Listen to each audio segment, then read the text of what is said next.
السلام علیکم ورحمۃ اللہ وبرکاتہ۔ محترم ناظرین، آپ کا ہمارے اس چینل افضل بکس میں استقبال ہے۔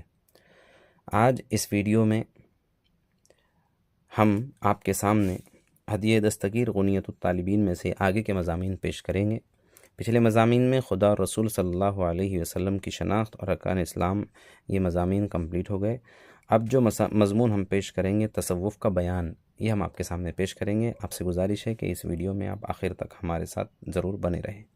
بسم اللہ الرحمن الرحیم۔ اسلام ایک سادہ مذہب ہے جو 5 ارکان اسلام پر مشتمل ہے۔ عالم اہل اسلام ان پر عمل کر کے نجات حاصل کر سکتے ہیں۔ قرن اولیٰ میں زیادہ تر لوگ اسی کے پیرو تھے۔ نماز پڑھتے، روزے رکھتے تھے، حج کرتے تھے، زکوٰۃ دیتے تھے، اسلام کی حفاظت و اشاعت کے لیے جہاد کرتے تھے۔ وقت ملتا تھا تو خدا کی عبادت میں صرف کر دیتے تھے۔ لیکن جوں وقت گزرتا گیا، اسلام کی وہ عملی سرگرمیاں کم ہوتی گئی۔ اسلام کے مفکر اور دور رس طبع علماء نے تصوف کی طرف توجہ مبذول فرمائی اور ایسے مسائل اختراع کیے کہ شریعت اور طریقت میں اختلاف پیدا ہو گیا۔ لیکن اعتدال پسند بزرگان اسلام نے تصوف کے مسئلے پر کچھ ایسی بین اختراعیں بھی کی جو فریقین کے لیے قابل برداشت ہو گئی۔ حضرت پیر صاحب انہی اعتدال پسند اور دور اندیش بزرگوں میں سے تھے جنہوں نے شریعت و طریقت میں افتراق کی خلیج مائل نہیں ہونے دی۔ چنانچہ آپ فرماتے ہیں، اس میں گفتگو ہے کہ متصوف کس کو کہتے ہیں اور صوفی کون ہے۔ ان 2 لفظوں کی تشریح اس طرح کی گئی ہے: متصوف تو وہ ہے جو صوفی بننے کے واسطے رنج اٹھاتا ہے، کوشش کرتا ہے، اپنی کوشش اور مشقت سے صوفی کے درجے کو حاصل کرتا ہے۔ اسی طرح جو آدمی زہد اختیار کرتا ہے تو وہ متزہد یا زاہد کہلاتا ہے۔ بعض کہتے ہیں کہ خدا کے ساتھ صدق دل سے معاملہ کرنے کو تصوف کہتے ہیں اور لوگوں کے ساتھ نیک خلق ہو، اور متصوف و صوفی کے درمیان فرق یہ ہے کہ متصوف ابھی مبتدی ہوتا ہے اور صوفی منتہی۔ پس متصوف آدمی نے تو بوجھ اٹھایا ہوا ہوتا ہے اور صوفی اس سے سبکدوش ہوتا ہے، اور سوا معبود حقیقی کے اس کا مرجع اور ماوا کوئی نہیں ہوتا۔ قصہ مختصر تصوف کیا ہے؟ ظاہری قیود و عبودیت سے کنارہ کر کے علائق دنیاوی سے یکسر الگ ہو کر اسی معبود حقیقی کی محبت میں گم ہو جانا۔ لیکن یہ مذہب عوام کے لیے نہیں، صرف ان لوگوں کے لیے جو عوامی قیود سے درگزر کر کے سب کچھ چھوڑ کر صرف خالق کون و مکاں کے آستاں پر جا بیٹھے۔ حیات ما بعد ممات۔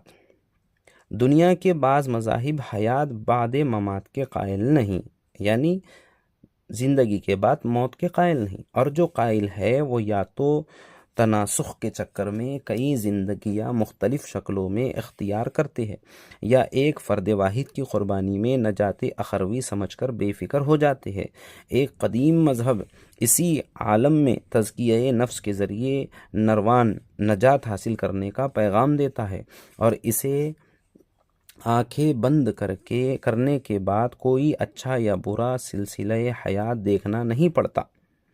لیکن اسلام کا عمل حیات مستعار سے ختم نہیں ہو جاتا، بلکہ خواب مرگ کے ساتھ ہی ایک نئی بیداری شروع ہو جاتی ہے اور حیات جدید کے سامان پیدا ہو جاتے ہیں، اور جس بات کو دیکھ کر ہم نہایت حیرت و تعجب سے کہا کرتے ہیں، آئے دن زیر زمیں لوگ چلے جاتے ہیں، نہیں معلوم تئے خاک تماشا کیا ہے۔ بے در و دیوار مکان میں لٹا دینے کے بعد آئندہ زندگی کا سلسلہ شروع ہو جاتا ہے۔ نکیرین آتے ہیں اور اس سے سوال کرتے ہیں، اگر جواب درست ہوتے ہیں تو آسائش کے آثار پیدا ہو جاتے ہیں، اگر جواب خاطر خواہ نہیں ہوتے تو رنج و آلام کی صورتیں نکل آتی ہے۔ جناب پیر صاحب نے حیات بعد ممات کے متعلق تفصیل کے ساتھ ذکر کیا ہے تاکہ دنیا کے متوالے حیات چند روزہ پر پھول جانے والے اور مال و دولت جاہ و حشم کے نشے میں سونے والے اپنی عاقبت خراب نہ کر لے۔ مرنے کے بعد آدمی کو اپنے اعمال کے مطابق سزا و جزا حاصل ہوتی ہے۔ کہتے ہیں کہ دنیا عاقبت کی کھیتی ہے، جو یہاں بوئے گا وہاں کاٹے گا، گندم از گندم بروید جوز جو از مکافات عمل غافل مشو۔ نیک اور پرہیزگار انسانوں کو بہشت میں جگہ ملے گی، اور جنہوں نے برائیوں میں عمر بسر کی انہیں دوزخ میں ڈالا جائے گا۔ بہشت کیا ہے؟ وہی جس میں حضرت آدم و حوا رہتے تھے اور شیطان ملعون کی مہربانی سے نکالے گئے۔ بہشت کی زندگی دوامی ہوگی، اس کی نعمتیں کبھی ختم نہ ہوگی، اس باغ کی بہار بے خزاں ہوگی، اس کے پھل میوے اور دیگر ماکولات نہایت لذیذ اور نفیس ہوگے۔ دوزخ کیا ہے؟ آگ، دھوئے کا مقام، سزا و عقوبت کی جگہ۔ جنہوں نے دنیا میں نیک کام نہیں کیے، لوگوں کو ستایا، فریب کاریاں کی، 4 دن کی زندگی کو لہو و لعاب میں گزارا، خدا کو یاد نہ کیا، بزرگوں کے نصائح کو ایک کان سے سننا اور دوسرے سے نکال دیا۔ جس طرح بہشت میں جانے والے ہمیشہ وہاں رہیں گے، اسی طرح دوزخی ہمیشہ دوزخ کے عذاب میں مبتلا رہے گی۔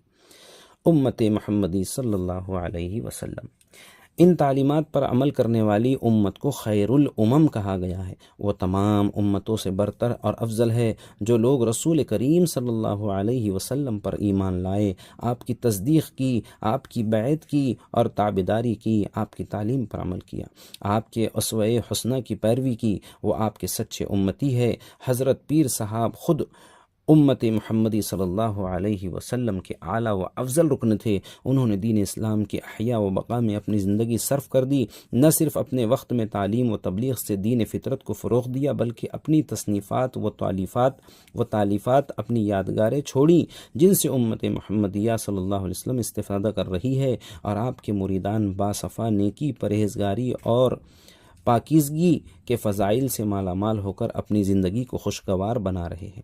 خلفائے راشدین نے 30 سال تک سلسلہ خلافت جاری رکھا، اور اسلام کی نورانیت سے ایشیا، افریقہ اور یورپ تک سنور گیا۔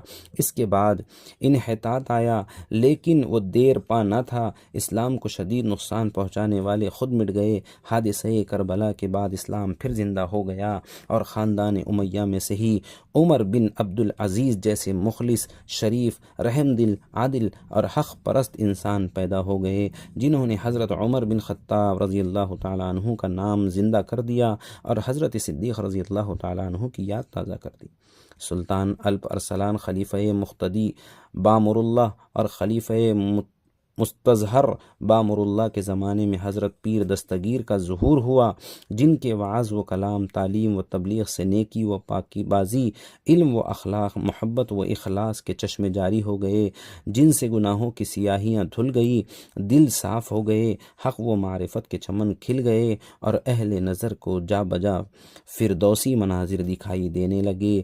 ایک دفعہ اور قرون اولیٰ کی تجدید ہو گئی، اور اسلام کی وہی شان نظر آنے لگی جو حضرات خلفائے راشدین کے زمانے میں تھی۔ کاش اب بھی ایسے ہی وہ زمانہ آ جائے، اور اسلامیت کو فروغ ہو جائے، اور ہر مسلمان سچا مسلمان بن کر عظمت رفتہ کو بحال کرے۔ دوستو محترم ناظرین، ہم نے آپ کے سامنے حضرت گیلانی رحمۃ اللہ علیہ کی کتاب ہدیہ دستگیر سے کچھ مضامین آگے کے پڑھے ہیں۔ آپ یہ ویڈیو پوری دیکھیں، جس میں بہت خاص باتیں ہونی ہیں، تو طالبین میں سے ہم بتا رہے ہیں 5-10 منٹ کے ویڈیو میں۔